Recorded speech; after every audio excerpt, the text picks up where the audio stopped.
তেলটা গরম হয়ে যাওয়ার পর দিয়ে দেবো এর মধ্যে একটা শুকনা মরিচ ফোড়ন। শুকনা মরিচটাকে একটু হালকা ভেজে নেব। দিয়ে দেব কালো জিরা ফোড়ন। কালো জিরাটা দেওয়ার পর দিয়ে দেব বেশ কিছুটা রসুন।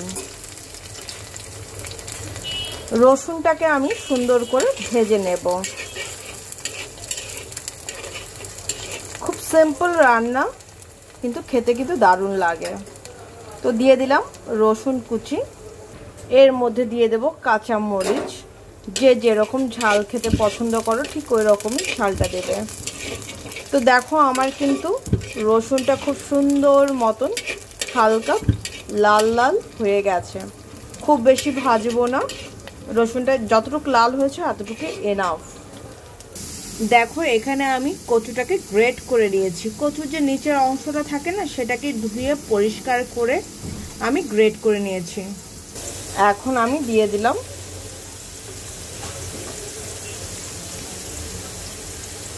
কচুগুলো। এইবার একটু সুন্দর করে মিক্সড করে দেব।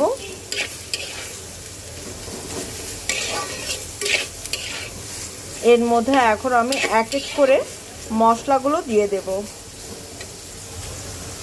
দিয়ে দেব হলুদের গুঁড়া, দিয়ে দেব স্বাদ অনুযায়ী লবণ, দিয়ে দেব 4 ভাগের 1 ভাগ ধনে গুঁড়া, আর দিয়ে দেব সামান্য 4 ভাগের 1 ভাগ জিরার গুঁড়া।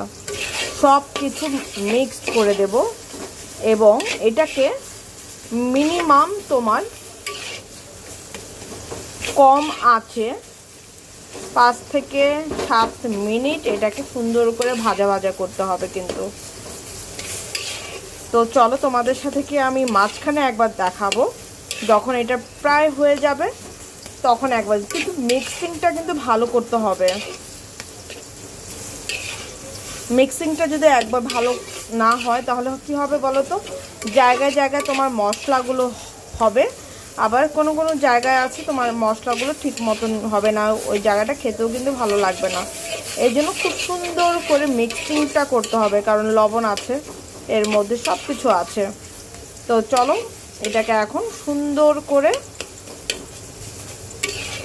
রান্না করে মাঝখানে আমি তোমাদের সাথে শেয়ার করব। দেখো আমি কিন্তু প্রায় 10 মিনিট ধরে রান্না করছি। 10 মিনিট হয়নি, মিনিমাম 7-8 মিনিট তো হয়ে গেছে। এটাকে আমি দেখো কত সুন্দর একটা এখন কালারটা দেখো। আর তোমরা 2-3 মিনিট আগে না, 5-6 মিনিট আগের কালারটা ভাবো। অনেকখানি কিন্তু সেই কচুর যে ছেচকি, আমরা তো ছেচকি বলি, তোমরা কি বলো সেটা আমাকে জানিও। এর মধ্যে দিয়ে দেব সামান্য পরিমাণে চিনি। চিনিটা দেওয়ার পরে খুব সুন্দর করে মিক্স করে দেব। খুব বেশি চিনি দেওয়ার কোনো দরকার নেই, তোমার যতটুকু ছেচকি হবে ঠিক ওই আন্দাজ বুঝে। কারণ জিনিসটা তো পুরো মিষ্টি হয়ে গেলে কিন্তু খেতে ভালো লাগবে না। সব কিছুর টেস্ট যেন পাওয়া যায় ঠিক ওইভাবে চিনিটা দিতে হবে। তোমাদের কাছে একটা রিকোয়েস্ট, যদি আমার ভিডিওটি ভালো লেগে থাকে তাহলে প্লিজ পুরো ভিডিওটা দেখো। দেখার পর কেমন লাগলো সেটাও কিন্তু আমাকে জানাতে ভুলো না। তো চলো এখন এটাকে আরও 2 থেকে 3 মিনিট এটাকে আমি এখন রান্না করব। তো দেখো আমার কিন্তু কচুর ছেচকিটা হয়ে গেছে। তো এখন এটাকে নামাবো। নামানোর পর তোমাদের সাথে ফাইনাল লুকটা শেয়ার করছি, ঠিক আছে? তো এই হচ্ছে কচুর ছেচকি, কেমন হয়েছে সেটা কিন্তু অবশ্যই জানিও। তো আজকের জন্য এই পর্যন্ত। সবাই ভালো থেকো, সুস্থ থেকো, আমার জন্য আশীর্বাদ করো। আমি যেন ভালো থেকো, সুস্থ থেকো, তোমাদের জন্য নিত্য নতুন ভিডিও আনতে পারি। আর পুরো ভিডিওটা দেখো, দেখার পর কিন্তু লাইক করতে ভুলো না প্লিজ।